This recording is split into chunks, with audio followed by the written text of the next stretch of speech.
As I'm on this journey of uncovering Black history before slavery, I am finding so many powerful men and women that they don't want to tell us about. They'll sit there and tell us about Augustus and Alexander the Great, but they won't tell us about the Black women who had these Roman men begging for peace. In my last video, we learned about the Queen of Sheba, who was powerful and wealthy enough to sit alongside with powerful men like King Solomon. Introducing Queen Amanirenas, also known as the One-Eyed Queen. See, this queen didn't mind coming off her throne to throw hands. She was one of the most wealthy and well-respected Black queens in that time. She led very strong and successful military operations, and she lost her eye in battle. But she said, baby, put a patch on it and let's fight.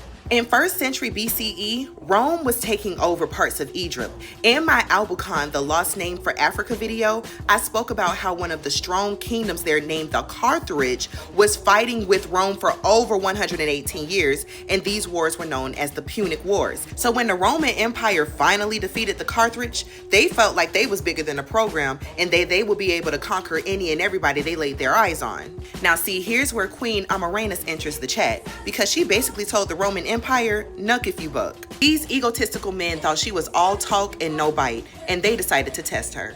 Queen Amanirenas said, this the game you really want to play?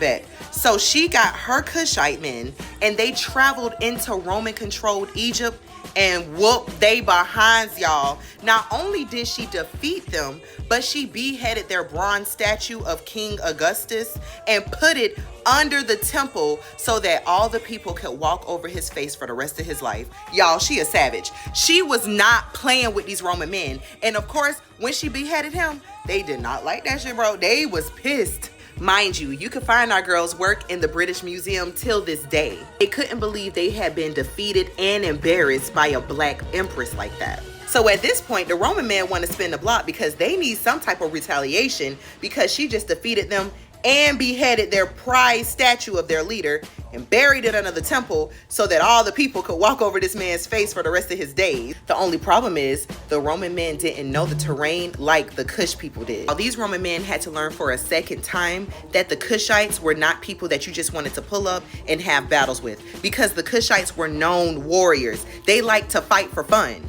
So they pulled up yet again and got defeated yet again. They went to war with the Kushites for years, and eventually them Roman men said, you know what?